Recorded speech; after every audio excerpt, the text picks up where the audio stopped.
Abdominal fat and insulin resistance are closely connected in a complex relationship that affects millions of people worldwide. The accumulation of fat specifically around the midsection isn't just a cosmetic concern. It's deeply tied to metabolic health. Insulin is a hormone produced by the pancreas that regulates blood sugar levels. When we consume carbohydrates, they break down into glucose, causing our blood sugar to rise. In response, the pancreas releases insulin, which helps cells absorb this glucose for energy or storage. Insulin resistance occurs when cells in our muscles, fat, and liver don't respond properly to insulin. As a result, the pancreas produces more insulin to help glucose enter cells.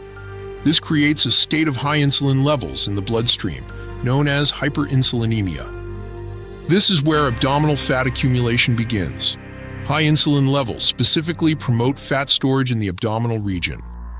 Insulin acts as a fat storage hormone, and when levels remain elevated, it signals the body to store more fat, particularly around vital organs in the abdomen.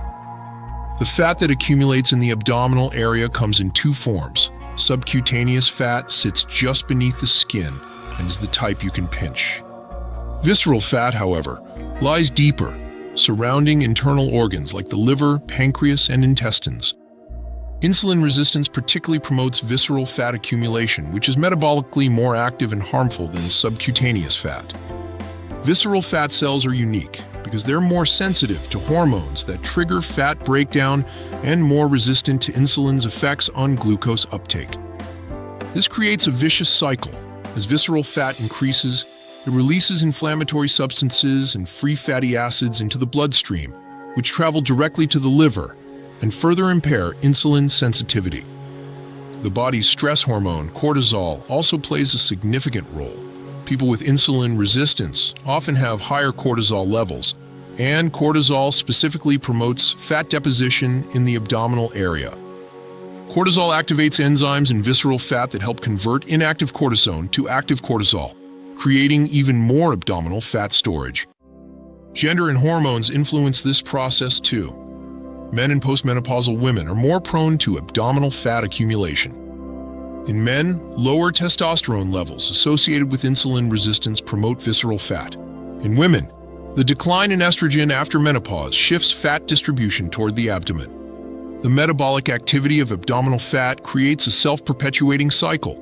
As visceral fat increases, it releases more inflammatory cytokines and adipokines that further impair insulin sensitivity throughout the body. This worsens insulin resistance, leading to even higher insulin levels and more abdominal fat storage. This pattern explains why people with insulin resistance typically develop an apple-shaped body with increased waist circumference, even if they're not overweight by traditional measures. A waist measurement of more than 40 inches in men or 35 inches in women often indicates insulin resistance, even when BMI is within normal range. Understanding this connection between insulin resistance and abdominal fat accumulation is crucial for addressing metabolic health. Strategies that improve insulin sensitivity, like regular physical activity, reducing refined carbohydrates, intermittent fasting, and stress management, can help reduce dangerous visceral fat and improve overall health outcomes.